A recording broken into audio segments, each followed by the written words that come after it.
Hello everyone, thank you for watching our presentation today. We are Team 58.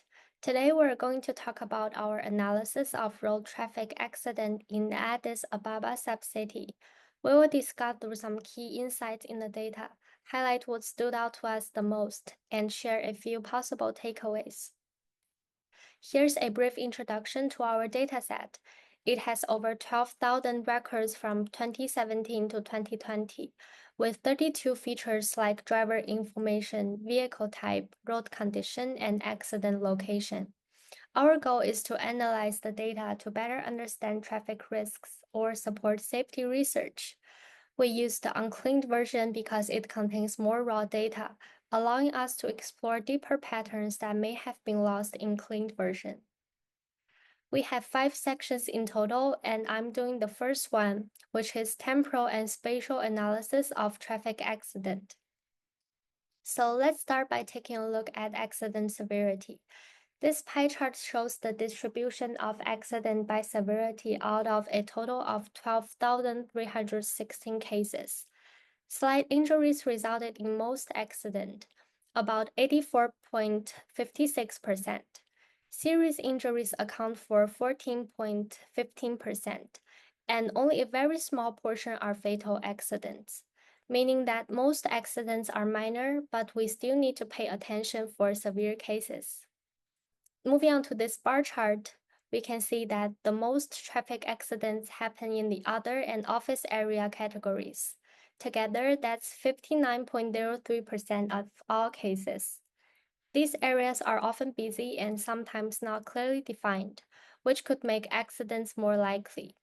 In contrast, places like hospitals, rural areas, and recreational zones have far fewer accidents because there's less traffic and lower speed.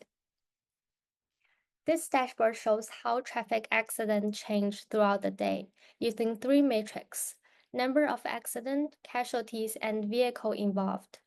I added a select matrix feature so you can switch between them in one graph, and you will notice all 3 data shown peak around 5 p.m., which makes sense since that's when people get off work and roads get crowded.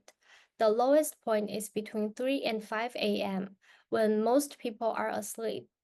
And what's interesting is that all 3 lines follow almost the same pattern, so it's clear that the time of day affects traffic accident. Lastly, these graphs show how accidents vary by day of the week. Like before, you can switch between 3 metrics using the select matrix feature. Friday has the highest numbers. It might be because people are heading out for the weekend. Sunday and Monday are the lowest. Sunday is more relaxed, and Monday might be quieter as people ease into the week. I also added an average line to highlight how Friday stands out. This can help people better understand traffic patterns and plan their trips. Next, my teammate Dingxiang will present the second part. So let's move to the part 2, driver demographics and accident outcomes. So we recorded over 12,000 accidents. Most accidents cause slight injuries around 84%. Only about 14% lead to serious injuries. Also, when we look at the genders, over 92% of the accidents involve male drivers. Female drivers are involved in only about 6% of the cases. This shows male drivers are more likely to be in accident, so safety programs should focus more on them.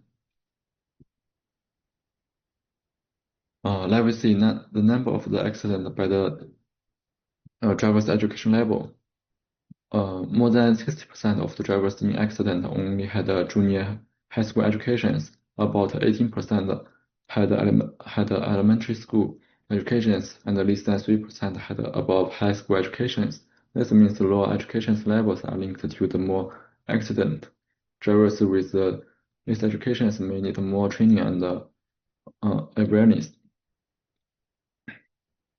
Also, most accidents happened with the drivers aged 18 to 50. Drivers under 18 and over 51 had fewer accidents. We should focus awareness and safety efforts on people aged 18 to 50, since they are involved in most accidents. And in the last, Driver are hurt, drivers are hurt the most, with over 7,000 slight injuries and more than 650 serious injuries. Passage and pedestrian also had more injuries, especially pedestrian. These figures underline the importance of improving both vehicle occupant safety and pedestrian protections. Casualty prevention should be multifaceted, addressing all vulnerable road users. I will talk about which vehicle types and ages are more prone to accidents. This chart titled Vehicles Involved by Movement Type presents a trim-out visualization of traffic accidents based on the movement type of the vehicles involved. We can see that the most striking observation is that vehicles going straight account for 16,671 cases, making up 66.33% of all incidents.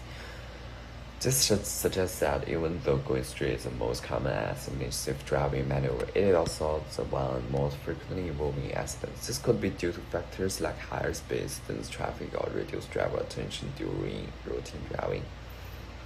Following that, vehicles moving backward were involved in 2002 incidents, comprising 7.97% of the total. This indicates that reversing of down in parking lots or tight space remains a significant source of risk, likely due to limited visibility or misjudgment. Interestingly, reversing a subcategory from moving backward involved 1,149 vehicles, reinforcing that backward motion in general is hazardous. We can see that when the vehicle is reversing, the accident rate of the station wagon mode is very high. This might be because the real volume of this model is relatively large, which easily leads to misjudgment by the driver. This bar chart illustrates the number of vehicles involving a specific type of incidents. At the top of the chart, automobiles are involved in the highest number of incidents, 6533. This is likely due to their high ownership rates and widespread usage on the roads. In second place are lorries with over 42 cases, indicates that large trucks are also significantly involved in traffic incidents, possibly due to their size, maneuvering difficulty, and frequent long-distance travel. And this bar chart titled Vehicles Involved by Service Age displays the number of vehicles involving incidents based on their years of service. Among the interiors with valid service age, vehicles aged 2 to 5 years had the highest number of incidents, is 63 to 29, followed by vehicles above 10 years and those 5 to 10 years old. This treatment reflects that mid-aged and older vehicles are more frequently involved in incidents, possibly due to mechanical wear, outdated safety features, or higher road exposure. That's it. Next person, please. Let's start by looking at what causes accidents and how serious they are. Like my group member mentioned before, the most accidents are not very bad. In fact, about 85 cause only small injuries, but still around 1% led to death, which is serious. Now, what are the main reasons for those accidents? Well, we found that the most are caused by things like not keeping a safe distance, the changing lanes without enough care, or just driving carelessly. So why do those happen? So maybe the driver feels the stress in heavy traffic, or maybe they forget to check mirrors or blind spots, or maybe they are looking at their phone or going too fast. In short, those are things driver can control. So the better habit could really help prevent the many accidents. Next, let's talk about the type of collisions. The biggest group by far is car-to-car collision. This happened in more than 70% of cases.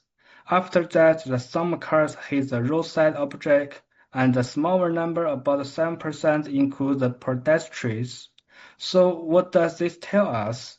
The most accidents happen where the many cars are close together, like on city roads or highways. In those places, the drivers need to be more careful. Also, even though the distress collisions happen less often, they can be the more dangerous. So we should watch out, especially near the crosswalk or schools. Next, let's look at when the accident happened, like what the light or weather conditions are like. So most accidents happened in the daytime, almost 9,000 cases. At night, if the lights are on, the accidents still happened, over 3,000 cases. But if it's really dark with no light, the number is very low. The same is true for weather. So most collisions happen in normal weather, not raining or snowing. In fact, over 10,000 happens in clear conditions. Only around 1,300 happened in the raining. So what's going on? We think that when the weather is good and the sun is out, the driver maybe feel too safe and stop paying attention. There are also more cars on the road, which increase the chance of accidents. But when it's raining or dark, the people slow down and be more carefully. So there are surprise. The good condition don't always mean the safe driving. Sometimes feeling too relaxed is what led to crash.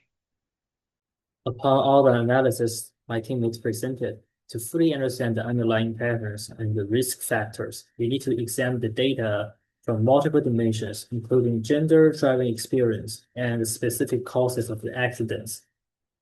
So let's start with the first dimension, gender. According to the data, male drivers are involved in over 11,000 accidents, significantly more than female drivers. As a result, they also account for more casualties, which is over 17,000 in total, and more involved vehicles, with 23,000 vehicles affected. However, it's also important to interpret these numbers carefully. While male drivers are involved in more accidents overall, when looking at the average number of the vehicles per accident, the female drivers actually resulting in about 2.16 vehicles per accident, while the male drivers are 2.03. So this shows that on average, each accident involving a female driver are almost the same in those involving male drivers. So we can tell that while the overall impact of the male drivers is greater, severity of the accidents are just same for both male and female drivers. And the confidence brought by experience can also harmful to the drivers. Drivers with 5 to 10 years experience has the most casualties associated with their accidents, accounting over 27% of all the cases. This may seem surprising as these drivers are no longer beginners, but they might be more confident and less cautious, or even multitasking and parenting while driving. So the second highest group is drivers with 2 to 5 years experience, followed by them with over 10 years, and beginners with only 1 year. So in summary, the mid-experienced drivers are at a higher risk than the either beginners or long-term experienced drivers. So there's no clue can prove that one's driving experience can prevent the accident to happen. Being careful to the road situation is the only solution. The bar chart of the cause of the accident proves that as well. So the leading cause by far is no distancing, is over 2,200 incidents. The second large reasons are the lane changing issues. So all of them are preventable with proper training and vigilance. So in conclusion, most accidents are caused by simple behavior lapses. Addressing these could prevent a large number of car crashes. But therefore, concentration during the driving is really crucial for every driver. So in a word, safety is always first for drivers. Sometimes we might think the dangers are far from us, but even the smallest unawareness can cause critical consequences. So this is also the reason we conduct the research. So I hope everyone could be vigilant during driving. It's not only for yourselves, but also a reminder for your families and friends.